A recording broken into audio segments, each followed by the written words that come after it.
Welcome to Narrowboat Lockdown number 6. I'm Alan Denman, and we are in beautiful spring weather, and we're in lockdown as well. So what do you do with spring weather and you're locked down? You can't move. It's time to clean out the place, look at all the cobwebs. Yeah, spring cleaning. And we've suspected for some while that we've had some sort of a leak in our bathroom, and there's been a lot of, it's a very damp room.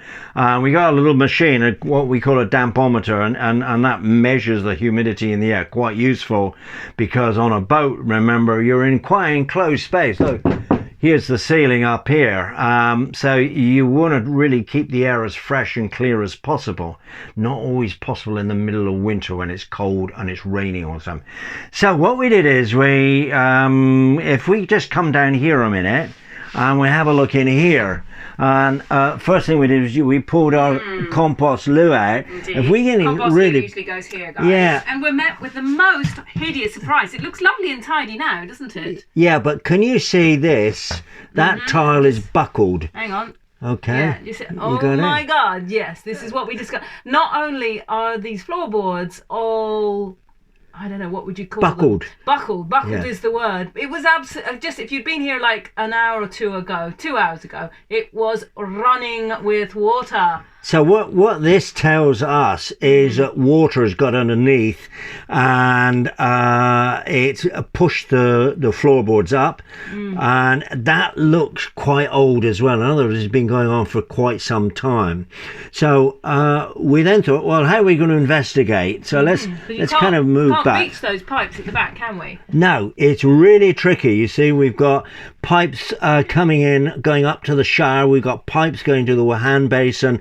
And just down to have a look down here, look. Oh, yes, joy of joys. Okay, this is the really stinky bit. This is the old poo pipe, because we used to have a pump out toilet just here, and it would pump it out to the sewage tank, but we disconnected. Unfortunately, even 3 years later, it still niffs. Yeah, it's niffy. Yeah. Okay, so let's go round to the other side. No, hang on, no, we're going to look up here, aren't we? So come up. Look at this amazing tiling, by the way, which I did. Well, both with of a bit us of did, help I think, from, you mean? Well, Alan might have thrown in a bit of help. I don't know. So what we did is we broke the seal along the back here. Tiles. Beautiful work done by Aisha mainly. And you can see down here, really at the back, that's where it is. It's quite a spaghetti of pipes. Now, if bloody inaccessible, basically. So yeah, that's right. And we weren't going to get it from the top here. You can't work from here; it's too tricky. So we came up with another plan. And at the time, if we just go next door, come with me. Come on, this way. Into our bedroom area. Okay, so we had this mess, guys, because we had to rip everything up today. Yeah. This bloody. So we had this brilliant idea. It was a kind of master plan. If we cut an access hole in the wall here, we'd be able to get straight through to the post, which is what I did. Here's the piece of wood. You see, that's just MDF. It should have been 18 mil ply. As well. Yeah, you see where it's swollen. So definitely a lot of damp there. There's more evidence. And the tool I used is this lethal little thing called a multi-tool. Now, it's a very handy tool for getting into inaccessible areas and going around corners where no saw, other type of saw will do it. But they're really lethal, and it vibrates like hell in your hand, and you don't want to go anywhere near this, because this is going backwards and forwards. I'm terrified of so although I've got to say, wouldn't you say if there was like one tool we'd had to say spend your money on as a boater when you start off, it's a multi-tool. Well, so good. We've all seen the movie The Chainsaw Massacre about the multi-tool massacre. Anyway, so what we did, but hang on a minute, just hold on. Okay. Something happened.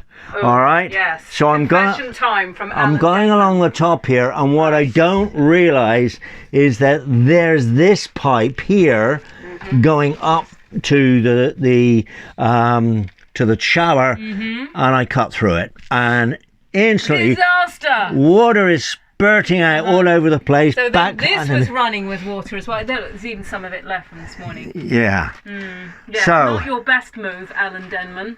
okay, so what? I'll tell you what. Let me take over for a bit then. Okay. I'm gonna ask you a few questions now. I came in to rescue. Okay. Well, after 2 trips to bloody Screwfix. Right, Ace, who came up with? You were very fast and in action here. In an emergency situation, chaps, the thing you want to do, there's a number of things you want to do because you really don't want to be flooding your boat with a tank full of water, is turn off your water supply at the main tap, which I did, and also turned off the pump, Right. which was good. In that space of time, we'd still managed to flood a fair bit of the bathroom and the bedroom. It went underneath the bath, in the bathroom, in the bedroom here. Got through a lot of kitchen roll, 3 towels, and a lot of other stuff. Real mess. Bleeding nightmare. So yes, but we did eventually get the thing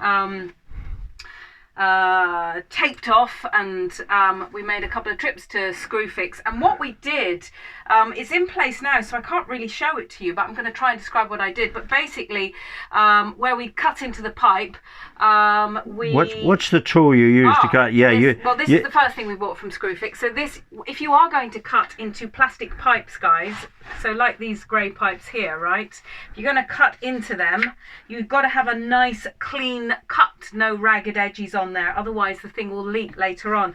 So you do need a pair of these proper cutters for cutting through plastic pipe. And how much pipe do you know how to cut off? How's it measured? Well, if you look very carefully, I don't know if you can see this on these pipes, but you'll see there's coming in marks, close now. Going down the pipe, like it looks almost like a K, right? You see them. You cut; those are your cut lines. So you cut where one of those lines is, and then you get this wonderful little doodah here. Hang on, just let me see it again, please. I'm calling it a doodah. I don't know what doodah. it's called. Great. These are very technical terms, very by the way. Terms. They are super sealed tube supports. Okay. Wonderful. They're rather good. But basically, if you imagine that this was the pipe, it's not the pipe. It's clearly not the lovely grey pipe. But we're using this as an example. You take one of these and you wedge it right into the pipe so it's sitting nice and flush. Okay, so then imagine that was inside. down inside there. I can't get it inside there because it's actually not a proper pipe, but once it is inside, you then take your connector and you push that into the connector, twist it, and hey presto, you've got your pipe connected. And then you do the same with the other end of the pipe, right, which has now got a nice clean cut on it in the end, and then the two are connected together.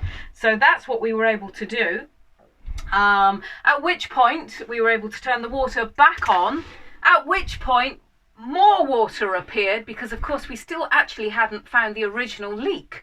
In fact, we had more leaks. We had more leaks. Then it was another trip to Screwfix to get it was a three-way, wasn't it? Three-way connector. So if you imagine a bit like this one again, if I use this as an example, a pipe goes in there, a pipe goes in there, and then another one was coming off the top. And that's where our problem was. The old three-way connector that had been put in there when we got the boat 3 years ago was not of a very good quality, shall we say. Always better to do the job yourself. But if my memory serves me correctly, there was yet another leak which was solved. I think it was the Jubilee clip and pipe from the gulper pump. There was a third leak. Yes. I'm blanking that from my memory. Yeah. So yes, having got the three-way connector in place, we then discovered that where our gulper pump, guys, is the pump that you use to suck the water out of your bath back out. Could you do a demonstration of it? No, I will not do a demonstration. But suffice to say, it's called a gulper pump because it does a sort of gulper. Well, exactly, she's done it. Demonstration sort of sound because it gulps the water out. That too was leaking, and that was just the case of a bit of a loose Jubilee clip. You know, the little metal clip that tightens those up. So we tightened that up as well. So yes, how interesting. It began with a simple piece of spring cleaner and turned into a nightmare, mammoth job in which we have completely trashed our beautiful bedroom that was actually tidy at one point. This, by the way, once upon a time. Don't even look. It's no, terrible. okay, right, okay, I'm too ashamed. But the amazing thing is, in one day, we've learned how to do a bit of plumbing. Yep. which I think is pretty. We are now Fabulous. experienced boat plumbers, We are on top of experienced boat electricians, Yes. experienced boat engineers, fuel boat pumpers. fuel pump fitters. Yes. Put this window in as well, by the Oh way. yeah. This window yes. got broken up in Sawbridgeworth It's amazing. last year, and we put that in as well. Amazing what you can learn So- when you have to, which is what That's we did. right. Necessity is the mother of invention. So Anyway, great. yes. So what are we going to do with that big ugly hole down there, do you think? Oh, I think, Alan, you are going to be cutting a nice little door, which we will fit snugly in there after Oh, we've cleaned beautiful. up the edges. Nice bit of It's going to woodwork. look beautiful and pristine. Yeah, do a little bit of boat painting on it, you know, a few Yes, and I roses. shall be drinking a cocktail while you're doing that, I think. Okay, well that's it.